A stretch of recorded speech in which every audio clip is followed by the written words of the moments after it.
ঘরে বরকত চাচ্ছেন, ফজরের নামাজ জামাতে না পড়লে, জাস্ট টাইম না পড়লে কখনোই আপনি ভালো ব্যবসায়ী হতে পারবেন না, কখনোই আপনার ঘরে বরকত আসবে না।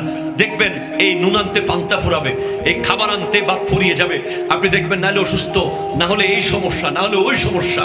ওলামায়ে কেরাম হুজুরদেরকে আপনারা দেখেন না, কিরে আপনি মাত্র 10,000 টাকা বেতন দেন, মুয়াজ্জিনগিরি করে হুজুর, তার ঘরে কোনো টেনশন নাই, এত সুখ আর সুখ। খতিব হুজুরকে 20,000 টাকা দেন, সুখ আর সুখ। ওলামায়ে কেরাম এত সুখী কেন? কেন ওলামায়ে কেরামের ঘরে ফজরের নামাজ নিশ্চিতভাবে হয়। আল্লাহ বলবে তোর অফিসের টাইমে 1 মিনিট মিস করস নাই কোনোদিন। যতই ব্যস্ততা থাকুক, বাপ মরে গেছে, তারপরেও তুই জাস্ট টাইম 8টায় অফিস কল গিয়ে ফিঙ্গার দিয়ে দিয়েছিস, আমি আল্লাহ তোকে ডেকেছিলাম। আমি আল্লাহ ফেরেশতাদেরকে লিখতে দিই নাই, ফেরেশতা ফজরে আসে নাই। আচ্ছা দাঁড়ান একটু লেখো না, জোহরে হয়তো এসে যাবে।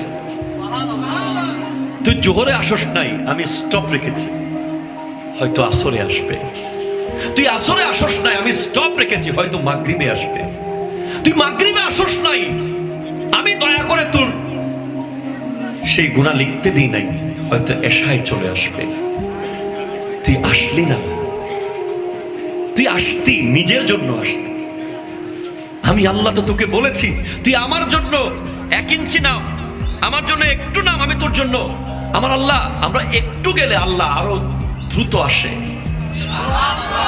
যে ব্যক্তি আল্লাহর জন্য 1 ইঞ্চি যায়, আল্লাহ তার জন্য 1 হাত আসে। যে 1 হাত যায়, আল্লাহ তার জন্য 1 মাইল কাছে চলে আসে। আল্লাহ দ্রুত চলে আসে বান্দার কাছে।